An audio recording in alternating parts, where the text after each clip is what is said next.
Good evening, everyone. It's Denise from Dobby Books, and I know I just sent out a post earlier today about having been absent for, I guess a week or so now. When I came back from vacation, this is happening like clockwork. When I came back from vacation, I got sick. This always seems to happen when it involves an airport and flying on a plane. I think I just need to wear my mask from airport to end of flight, whatever, but it's just exhausting. It really is. So I'm just now feeling like the cough has calmed enough. And that only happened today. I was talking to my daughter in law because she's been hearing me cough like crazy all week. And I normally try to stay away from the over the counter um, medications because it actually prolongs your cold or your flu. Um, I try more natural remedies that would either stop it in its tracks or ease it for me as my body works through it. And I was taking zinc, which helps to make it less bad, let's say. You know, if you take it soon enough, it will stop the progress of that cold or flu in its tracks. So it stays right there and your body gets through it quicker because there's less to recover from. But it wasn't really working for me this time. And I had to work for a few hours on Saturday, so I was taking Dayquil like a crazy woman because I had to get through those few hours. And yesterday, when I was speaking to my daughter in law, she mentioned that a former coworker of hers swore by something called loquat syrup. Loquat syrup. Now, I knew what loquats were because my mother had a loquat tree in her backyard, but I had no idea that there was a syrup made of it. And she says her I think this was her former boss swore by it. She said it was the only thing that really helped her to conquer a cough. So today I sent my husband to the store to pick up an order that I had made on my app with Sprouts, and they had the loquat syrup. Wow. Now I took 1 tablespoon, I think a couple of hours ago, and I've had minimal cough. Although it's likely that during this video I'm probably going to have to pause and cough up a lung or something, but I'll edit that out. I'm just going to see how I do. Hold on. But I feel well enough that I think I'm going to be able to last through a video uh, and do okay. So, first, let me tell you what I managed to complete reading, what I managed to finish reading for middle grade March. I had a whole stack of books that I was promising to, read my way through, and I wasn't sure how far I would get. First, let me show you the stack. Here was the stack, and there's one addition that I made to it. So I had 1, 2, 3, 4, 5, 6. There were originally 6 books. I added the 7th one here at the bottom. Not certain that I'd be able to even finish it, but I tell you, out of the 6 books, I finished the 5. I was right. I wasn't able to finish this last one. I have this one more day. I'm going to finish The Witches by Roald Dahl tonight. It's a quick read. I finished Clockwork by Philip Pullman. This was a cool story. This was like a story within another story. And it kept going that way. It was just fascinating. And sometimes I'd stop and go, wait a minute. Wait, wasn't he just telling this? Now we're in this story. And I'd kind of get disoriented. But that was the cool effect of this book. This was a great book. Wow, I enjoyed that. And Homer Price, I finished Homer Price and I shared one of my favorite stories in the book with you. So that was great. The BFG, which is Big Friendly Giant. Now I know what those initials stand for. And I recall as I'm reading through this book, it's like, wow, I did read this story once before. When? I don't know. But I remember when the ending came around and the little girl meets with the queen. I thought, oh, wait a minute, this is ringing a bell here. I think I've read this before. It was great. This is such a sweet story. And yeah, there's a movie about this, and now I'm going to see it because I've read the book. So now I can watch the movie. And then, of course, I read James and the Giant Peach, which was always fantastic. The ending in the book is different than the ending in the movie. That's all I'm going to say. But the movie was fantastic. I enjoyed it thoroughly. This was my youngest son's favorite movie, and he also liked the book. He wanted me to read it to him a lot. And he was little and still learning how to speak, and saying James and the Giant Peach was a little too much for him. So he just called it Peach. So I read Peach. And then, of course, my Redwall, Mossflower, which was the prequel to the original Redwall book series, the first book in the series. So I finished these 5 witches will be finished tonight. And the one that I pulled that I really wanted to read and wasn't sure I would have enough time to do it, but one of my listeners recommended it to me, and it was The War That Saved My Life. I really do want to read this, so I'm thinking about it. I'm thinking it through. Will I just, go into the next month and sort of have this like be my little sneak read on the weekends, because I'm just so drawn to it now that I'm wondering if I could, how long I could stand looking at it sitting on the shelf thinking, no, I'll read you next year for middle grade March. I don't know if I'd be able to wait that long. So this is a maybe still. Now, that's what I finished reading. And oh, one more thing I did finish reading. I listened to the audiobook because I was reading so many things and trying to get them done. But I finished listening to The Subtle Knife by Philip Pullman, which is number 2 in the His Dark Materials trilogy.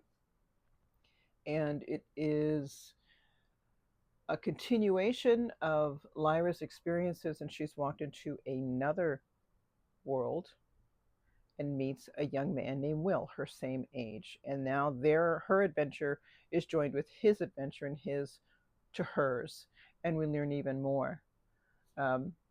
So Will and Lyra continue on into the 3rd book, which I just started listening to sometime, not last week, I was on vacation. Just before I left for vacation, I started listening to book 3, which is The Amber Spyglass. So that's, I'm enjoying that series tremendously. And because I'm doing my capstone on Philip Pullman, I'm learning so much about the author and his childhood and his experiences, and really understanding what angle he's coming from, what point of view he's coming from. And I'm appreciating his writing in this series so much more. And now, of course, I plan to read more of Philip Pullman's works. So that's what I completed reading. Now, what I'm currently reading, one of them, of course, I'm going to bring up very quickly, The Houses of History. I'm continuing to read this as part of my semester, and right now we're dealing with post-colonial perspectives. Something about that, the title of that particular genre, I'm like, and my brain is thinking, well, post-colonial. Okay, well, I know what post-colonial would be. What are we dealing with here? Early American history, the perspective on what? So I'm looking forward to this. I'm going to be reading that particular chapter tomorrow morning. Then I was also reading Tiberius by Robin Seeger. This was the book recommended by Bob Reader of Books for the Roman Emperor's Challenge. And I found myself, as I'm reading through it, I think I got, how far did I get? Almost halfway. Almost halfway through. And I just found myself, because, and I can understand, this is ancient history. We only have the records that we have. So a lot of the information that's presented in the book is battles and conflicts and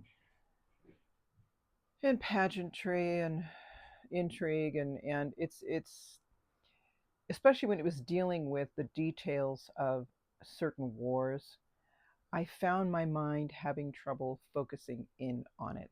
And I thought, gosh, how am I going to get through this? And all the while thinking, well, I'm certainly not going to find a narrative that's going to be recording much history of anybody else. It's just going to be the leaders and whatnot. But I decided, well, why don't I skim through these parts that get a little tedious when it comes to the wars and the maneuverings and what have you. And I would just kind of skim over those and find other sections. And I was doing okay. And I thought, okay, well, this is how I will get through this. And then I watched Robert's part 2 video, which I think came out yesterday. And if my memory serves me well, he was recommending other books to read about Tiberius. And he mentioned 2 books that sounded familiar to me. And I remember thinking, do I have those? And one was by Suetonius, and the other one was by Tacitus, each covering Tiberius. So I pulled both those books off my shelf, read a little bit of each, and decided that I wanted the one by Suetonius. So I have put this book down and picked this book up so I can continue with my Roman Emperors reading challenge, and I can follow along with Robert. And I am on page 120 reading about Tiberius, and I'm finding this narrative easier for me to follow along with, and it's a little more condensed rather than the one by Seeger, which is a little more detailed and whatnot. So I think this is exactly what my brain is going to enjoy better. And then, oh, let's see. I think that's it with what I'm reading, unless there's something on. I'm still reading the book by, where is it? Challenging the Classics. Oh my gosh, I have that in the car. By Mary Beard. Something Challenging the Classics. I'm sorry, I can't remember the name of it, but I know I'm going to post the picture of it on the screen here for you. I am still reading through that. I had stopped when I was trying to work my way through the middle grade March books because I had to prioritize those, and there were a few times where I did get a chance to read more of Mary Beard's book. So what I did, because the library book was due that I had borrowed, is I purchased the ebook and uploaded it to my Kobo because I have a special subscription, and it worked out that I was able to get the book in digital. So now I'm continuing to read it on my Kobo. Now, the next thing I'm going to finally cover is what I'm going to be reading in one new book that I got today, and I want to tell you about that. So first, what I'm going to be reading is I have joined Marilyn Maya Mendoza and on her April reading challenge. She's going to be reading her favorite book, A Tree Grows in Brooklyn, which happens to also be my favorite book. I first read this, I think, when I was a middle schooler, maybe early high school student, and found myself really falling in love with Francie, the protagonist, in this novel. Just being so inspired by what the challenges she had to face and her determination to overcome them, and her good family, a good family doing the best that they could.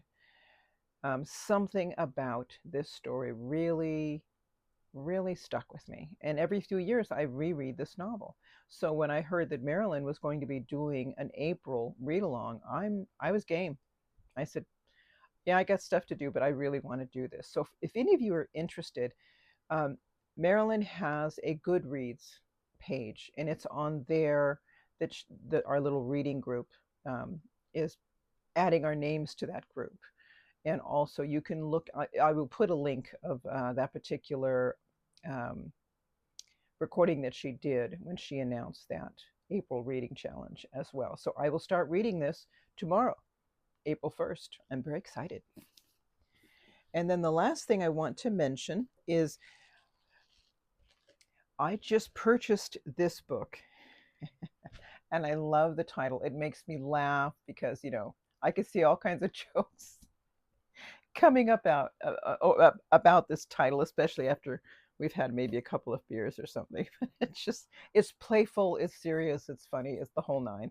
But it's entitled Look at Our Holes. And this is a book by one of our very own booktubers, Juan Valencia. And I will go ahead and post his YouTube page and link there. And this is a book by him, and I'm very much looking forward to reading this. I purchased this directly from him, and it cost me, I think, $25. And I'm more than happy to support Juan because, as some of you may be aware, I think it was through Kevin Tolles. Juan was just in such dire straits just a few months ago, and my heart just went out to him. So, you know, I helped him in the way that I was able to help him at that time, and I just sort of kept an eye out for him. And he posted a video a couple of months after that difficult time, letting us know that he had found a place and he was doing better. And thank you to everybody. And it was very nice to see that. I I was relieved to see that he looked better. You could see he had calmed. The anxiety was gone. That fear was gone, and I was just so happy to see that he was doing better. And then again, recently he posted about his book that he published, and this is with he's purchased this along with I think other authors, if I'm not mistaken. Yes, this is a collection with other authors on the same theme, and there's nothing on the back for me to read to you. It's an anthology of voids and orifices. What a catchy cover! What a catchy title! Honest to gosh, I don't see how anybody could resist not reading this. Um, and he's doing so much better in this last video. He was smiling and he was laughing, and I was very happy for him. So I would encourage all of you, tune in to his channel and view the link that I'll provide for you, and you can get a little background on this particular book. And I'll also be starting this tomorrow, April 1st. And I believe that is everything. I don't want to forget anything else. And that is it, everybody. And guess what? I guess that loquat syrup worked because I only coughed a smidge at the beginning of this video, and I have not coughed at all since. I'm over the moon on this one, people, because that coughing was keeping me up at night. So thanks so much for hanging out with me, everybody, and I will see you in a few days. Bye-bye.